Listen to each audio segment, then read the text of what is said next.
image or video from HTML, typewritten text, text to speech. These are some of the new tools in Shotcut version 25.10 and Shotcut version 25.12. Let's dive in and show you how to use it. There are 5 things I want to cover. The first one is a new tool called image and or video from HTML. And to do that, what you need to do is go to File, go to New, and go to Image Video from HTML. Now you can also access it from the new generator and search for image video from HTML. Click on it and you have a few things that you can do. Now these are some presets that's available. So this is 3D image, this is elastic stroke, right? Party time, and you can see that some of these are video and some of these are images. So for example, this one here that you're watching, this is a video, and it is this one over here, elastic stroke, right? And for this one, the Welcome 2026, which you saw just now, is this particular one, image neon flux video. Now there is also a custom that you can use. So let's just cover Chrome first. So click on this image and you can type in the text that you want. So let's say howdy, right? Now you can adjust the body, things like the background color from the screen over here. So let's try something, say a little bit outrageous. Right, so let's say it's not transparent. Let's put a figure here of our channel. So you will have some color over there. And you can adjust the CSS. We're not going to do anything of this. Let's just generate an image. You need to give it a name. So let's just put it a test purple. And you can see that the image is generated. So it looks something like this. Okay, it is just a HTML image. Now if you want to generate a video, it will be similar. You can go back to the preset here and say you want to generate an image. Let's try this. Click generate video. Choose the duration. Let's say we want to choose say 6 seconds. Click on OK. Give it a name. Say 1, 2, 3. This will be in the AVI format. Click on save. And you see that the video will be generated over here.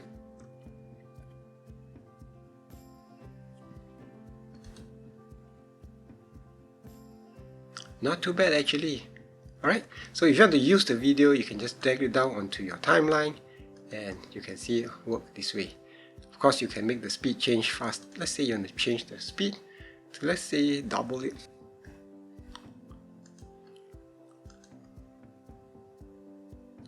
Now you can also go create your own custom one. So if you know anything about CSS or HTML or JavaScript, then you can use it. So this is the first new tool. So now you have a new text filter. So let's just go to new generator and generate text. Simple, rich and typewriter. We will do the typewriter and let's click on open. So now you have your typewriter text. Alright. Now with this filter, you can change the typing rate, the rate variation. Alright, so how fast you want it to go. Let's reduce it. Rate variation, whether you want it to be randomized. Alright, you want to type it character by character or word by word or line by line, you can do that. Things like cursor by visibility, you can do that as well. So as well as the font color and all that. So you can adjust the timing of this. So this is a typewriter text, which I find is quite nice to have. Now if you go to your filter here, now you have this downward pointing arrow. You can have filters options, so you can know which you will be able to filter for video filters that are 10-bit. So these are all the ones that are 10-bit. You can filter for videos that cover color, filters for RGBA, right? So you can have all, you can see all those, and UV as well if it matters. Now if you're not sure, don't worry about this, just use the filter as it is. This one is important for in case you want to have more colors for your video. For example, 10-bit videos will give you up to 1024 colors or color depth, whereas the 8-bit one is 256, something like this. There's a whole write-up on Shotcut's website, so you can go and check this out. Now, along with this filter is also this.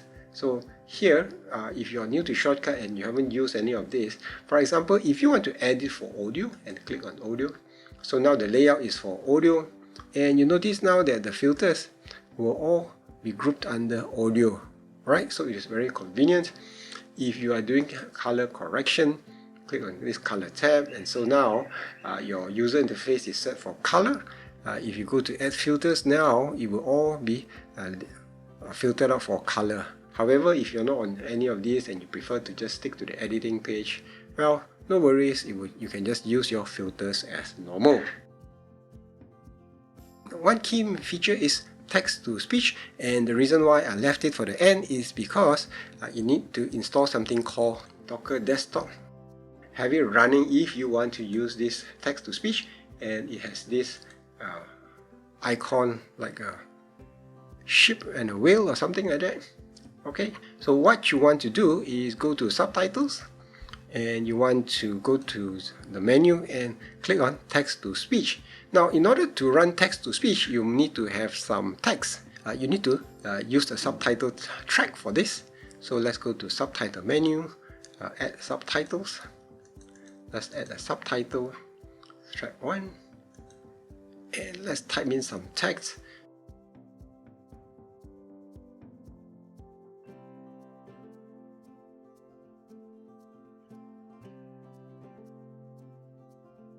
Alright, so now we have some text over here, and let's do text to speech.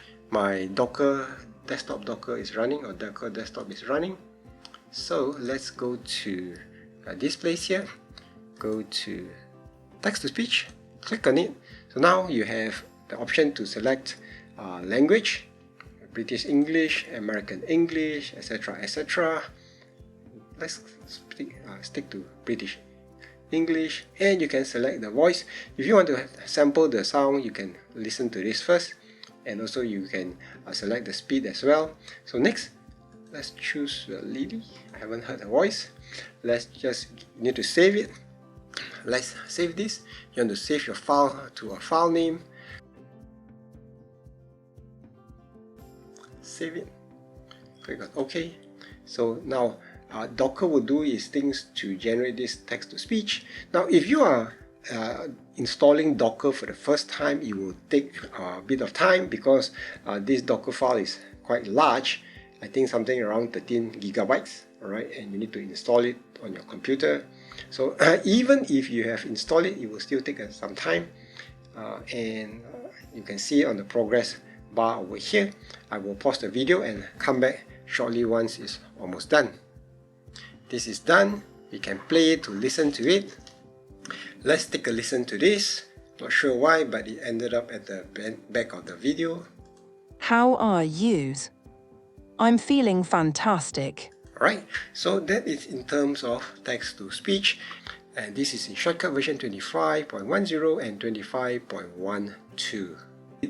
If you found this video helpful, do give it a thumbs up and check out what's on the screen for other video editing tips.